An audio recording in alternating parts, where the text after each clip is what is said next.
I got divorced in 1998 and moved from Tucson to New York City.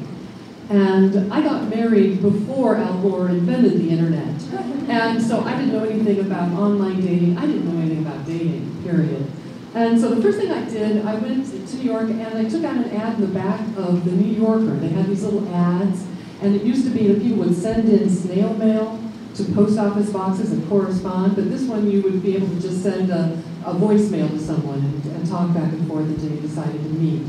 But the best thing I did was, it was kind of a speed dating, and I ended up dating this gentleman for 2 years, and right before September 11th, in August, I broke up with him, and he was in the World Trade Center. He worked there, but luckily he didn't go to work that day. And I decided to try Match.com finally. It had been around for a while. And so the first guy I met was this Puerto Rican guy. He was a saxophone player. I'm a saxophone player. Seemed like a really nice guy, handsome man, looked like Tito Puente, had a big head of gray hair. And so we decided to go to, a dinner and a movie. So he came down from the Bronx, driving down, and I suggested we might want to take the subway because, the Frozen Zone starts at Houston Street, and that's where the movie theater was. He insisted he had to drive. Took us 2 hours to get there. Okay, and I found out this guy is Mr. Right. His first name is Always. I mean, this is the kind of guy that would say, well, enough about me. What do you think about me? 2 hours of this. We finally get down there, and we park the car. There's no time for dinner. We run into a bodega, and he tries to get me to put a big thing of potato chips inside my coat to take into the movie theater. And a little bottle of water and a good old bar. You're on your own. So we went to the theater, and of course, this is New York. They have a gourmet restaurant in the theater. You can take your food in. Who knew? But we run into the theater, and we're watching that movie Emily. Remember that little romantic comedy with Audrey Tattoo? So about 2 hours into the movie, I had to go potty. I had to go potty. So I ran to the bathroom, and then I came back, and the credits were running. And I said, oh my God, I missed the end. Tell me what happened, what happened? He says, this isn't your home. You can't just go to the toilet anytime you want to. I'm like, what? I had to go potty. He wouldn't tell me the end of the movie. I begged him for 20 minutes all the way home to tell me the end of the movie, and he wouldn't tell me the end of the movie. Adios, Tito. So I was a rules girl. You know the rules thing? Don't kiss him till the third date. If he asks you out after a Wednesday for Saturday, don't accept. I spent a lot of Saturdays with my girlfriends. But one of the other rules was never take a guy to a jazz club on a first date, because I'm in the jazz business. I'm a jazz writer. I'm an editor of Hot House magazine. And so I was talking to this guy. He's a psychiatrist, really nice guy, knew all about jazz, loved jazz. So in a moment of weakness, I agreed to go and meet him at the Iridium, which is a jazz club, for a brunch with Bob DeRoe. And you all know who Bob DeRoe is, you just don't know it. He's the guy that did Conjunction Junction and Multiplication Rock, and I'm just a little. So I went to meet him, and I walked down the stairs to the Iridium. There's Sigmund in a dirty green t-shirt and jeans. Okay. So we walked up to the buffet, and Sigmund says, oh, I'm sorry. He says, I lost my credit card, and I didn't want to pay to expedite it, so you're on your own for brunch. And I said, thank you very much. That's great. I don't want to be owing to you at all. We sat down for brunch. He's eating a muffin, and the crumbs are falling on his stomach, and he's picking the crumbs up and eating them. This man was raised by wolves, I swear to God. I tried to make myself as small as I could so nobody would see me, but of course Bob DeRoe and his band came over and said hello, and I said hello, and then I said, auf Wiedersehen, Sigmund. Forget about it.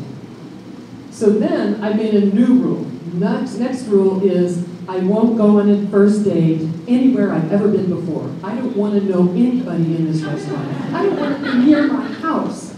So the next date I had, way far away from my house, I'm about to jaywalk across the street to the restaurant. I said, wait, don't do that. Don't forget, Marina was hit by a car jaywalking last week. And Marina's one of my girlfriends from work, and she indeed got hit by a car. She wasn't badly injured, but I was not going to jaywalk for a while.